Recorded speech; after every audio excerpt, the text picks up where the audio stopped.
Our next guest, I'm happy to say, is the 26th Secretary of the United States Army, Daniel P. Driscoll. He's a former Army officer appointed by President Trump, and he now oversees operations for nearly 1 million soldiers and 265,000 civilians.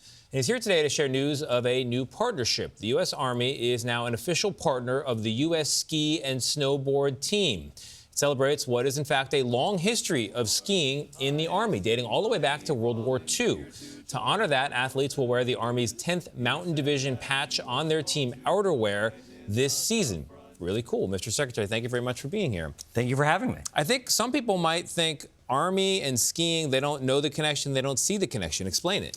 So in World War II, what we knew is we needed to go out to private industry and get the top experts that our nation had for Arctic warfare. And where that turned out to be was alpinists and skiers. And so we created this division from scratch, 10th Mountain Division, set it up at Camp Hale in Colorado, had them train for a couple of years, and then when we actually needed them as an Army, they turned out to be one of the turning points in World War II. Wow. So you brought some folks with you. We have Sergeant Robert Burns here, as well as, and so he is a snowboarder with the U.S. Army World Class Athlete Program, as well as Guy Slattery from the U.S. Ski and Snowboarding Team. Sergeant Burns, you are wearing the team jacket with that new Army patch. Can you tell us what it's about and what that means to you?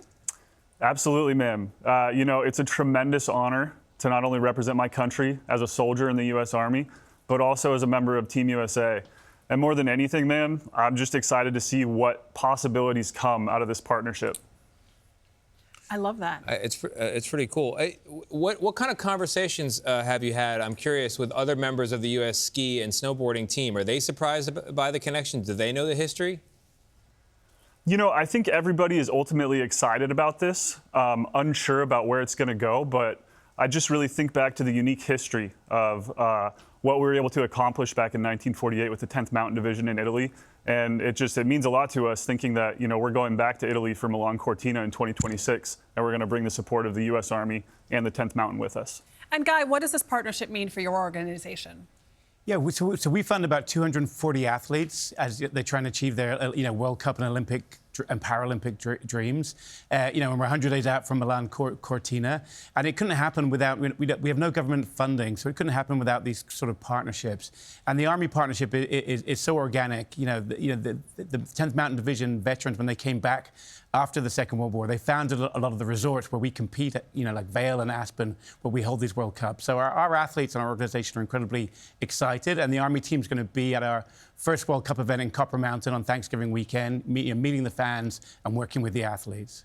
All right, we're so excited to have you both. Thank you. Gentlemen, thank you very much. And we're back here at the table with Secretary Driscoll. I do have one question, a news of the day here, because we're in a government shutdown. There's been an arrangement set up so that the military is still getting paychecks, but as I understand it, that'll run out November 15th. Doesn't seem like anybody's budging on this shutdown question. Does this affect the readiness of the U.S. military? I think if you look at the average American soldier, they have showed up to work every single day since the shutdown occurred. They are still working every day to transform our Army. We're 250 years old. We're actually a year older than the country itself. And one of the things we talk about with our soldiers is they are the legacy that built this nation through a lot of really hard times. And so the Army is built for moments like this. Our soldiers will continue to show up to work, but it does impact things as we're trying to transform for modern warfare. It sets a lot of our programs back. It creates delays that are just going to be hard to restart from to build back the momentum. But the one thing I would say is President Trump and Secretary of War Hegseth are absolutely focused on caring for our soldiers, caring for their families, and making sure they can be paid as long as humanly possible. So this comes at a time, of course, where the administration is fighting several legal battles in states over having National Guard troops in those cities. What do you say to Americans who are concerned about the idea that the president has said that U.S. cities should be used as training grounds for the military? I think if you look at D.C. as an example, where I live with my family, and most weekends I go out on runs and try to talk to our D.C. National Guard members who are positioned all over the city.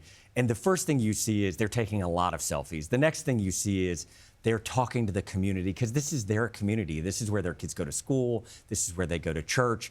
And what you hear from them and what you hear from D.C. leadership is my impression is people are waking up to this idea that their communities don't have to be as violence-ridden as they have been in the past, and that the National Guard is playing an incredibly important role in helping bring stability and a return to normalcy, that the greatest nation in the history of the world can actually maintain its capital in a relatively safe place where people from all over our country and the world can come visit and experience it in kind of a healthy way. Well, Secretary Driscoll, thank you very much for being here. Congrats on the new partnership, and thanks for 3 generations of service to the country from your family. I'm so grateful for having me. Thank you.